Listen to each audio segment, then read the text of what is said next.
Gente, ¿cómo les va? Buenas tardes. Vamos a hablar de la primera parte sobre la mazorca. ¿Eh? Hasta ahora veníamos hablando un poco sobre los personajes de la mazorca. Ahora vamos a hablar un poco más sobre los hechos de la mazorca. Vamos a dividir el video en dos, pero en principio les voy a contar un poco los antecedentes de por qué surge la mazorca. Tanto los hechos como el pensamiento que yo exprese es tratar de entender lo que pasaba en aquella época, a mi criterio. Pero no es 100% fiable, porque son cosas que han pasado y no están fehacientemente documentadas que esto fue hecho así como estamos diciéndolo. Es lo que se dice por testigos, o quedó en la memoria popular, o por un montón de cosas, o por algún libro puntual. Pero tengan en cuenta que esto que vamos a hablar es posiblemente no 100% verídico, porque no tenemos formas, pero sí tenemos que nombrarlo porque los hechos han pasado y no sabemos a quién adjudicárselos. En principio, vamos a pensar en contexto cómo estamos. Estamos en 1832. La legislatura porteña vuelve a nombrar a Juan Manuel de Rosas para el periodo de 1833 como gobernador, pero sin la suma del poder público. Rosas, por supuesto, viene con la suma del poder público, dice que para gobernar necesita esa suma de poder público. La legislatura dice que no, que ya la convulsión interna había pasado, y bueno, Rosas no acepta y asume, termina asumiendo Juan Ramón Balcarce, apoyado, por ejemplo, en Enrique Martínez, como ministro de Guerra. Tenías a José de Olazábal, como manos derechas de Balcarce, digamos, como ministros. Y también teníamos a Tomás Diriarte. Son toda gente que eran ministros de Balcarce. Piensen esto, Balcarce era un federal, pero le llamaban lomos negros o cismáticos o liberales.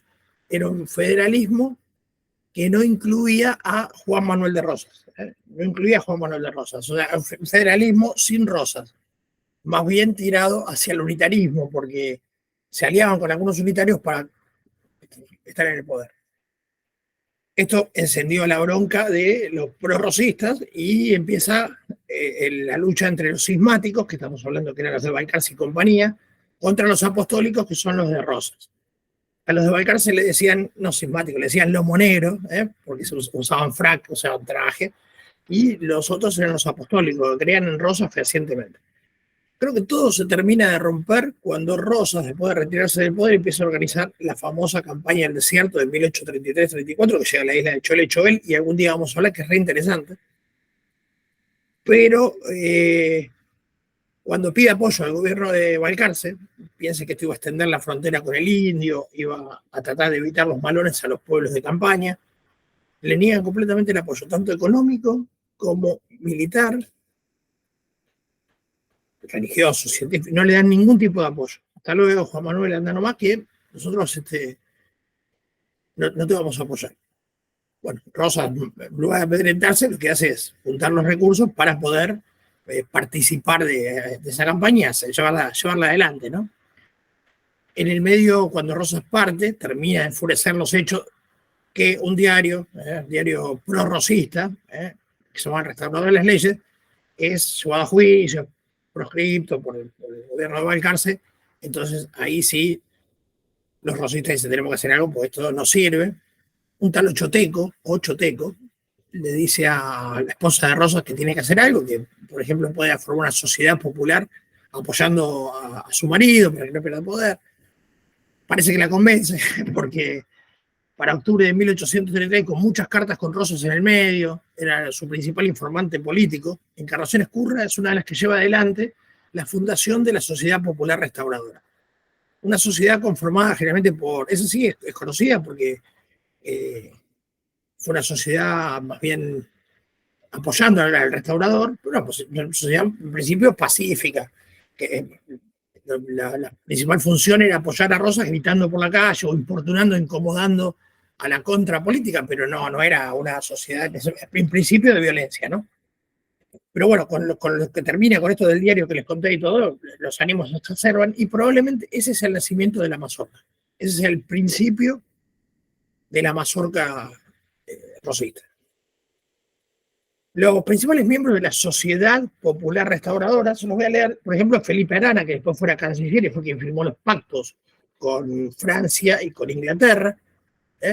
Arana Macao, Arana Souter, son varios pactos. Arana es el canciller de Rosas, en este gobierno de 1835 en adelante. Nicolás Anchorena, primo de Rosas, estanciero, bueno, los Anchorenas son gente, todos los hermanos están en la Recoleta, el cementerio de la Recoleta enterrado, incluido Rosas. Juan Nepomuceno Terrero, también, amigo de Rosas, de relación con su hija, el hijo de Terrero se casa con Manuelita, en definitiva, y también en la Recoleta. Cuando muere Rosas en 1877, el cuerpo de la afinada encarnación es retirado de la bóveda familiar de los Ortiz de Rosas a la tumba de Juan Nepomuceno Terrero en completo anonimato. Un día les voy a contar bien la historia de ese cadáver, que es súper interesante lo que hizo un nieto de Encarnación Escurra. Pero bueno, sigamos con los Agustín de Pinedo, otro miembro de la Sociedad Popular Restauradora. Lucio Roberto Mansilla, el héroe de Obligado, tiempo después, en 1845, de la soberanía nacional. Bueno, Mariano Rolón. Y Julián González, también conocido con el apodo de Salomón, un pulpero, comerciante, con la pulpería creo que estaba en Corrientes y Cerrito actuales, si tomamos actuales, Corrientes y Cerrito, ahí tenía la pulpería Julián González, apodado Salomón, y ahí se reunían, no digamos diariamente, pero periódicamente, los miembros de esta sociedad, con el fin justamente de planificar, en principio, cómo van a hacer para conservar el poder de Rosas, y cuando ven que la cosa se complica, quizás sean los que deciden tener un brazo armado para justificar sus ideales, ¿no? Para poder llevarlos adelante. Así que esta sería la fundación de la mazorca. Piense que es algo en negro que no se ve claramente. En cuanto a los hechos, el primer hecho conocido es de abril de 1834, 29 de abril de 1834, de la noche. La mazorca hace su presentación oficial, o por lo menos le achacan eso. Atenta contra la casa de Manuel José García, aquel ministro que había firmado o había prometido la paz con el Brasil, que termina firmando Dorrego, perdón, pero que Rivadavia le cuesta la presidencia y a Dorrego pisar la cabeza. Una firma deshonrosa porque había sido victoria en el campo de batalla y terminamos regalando prácticamente todo.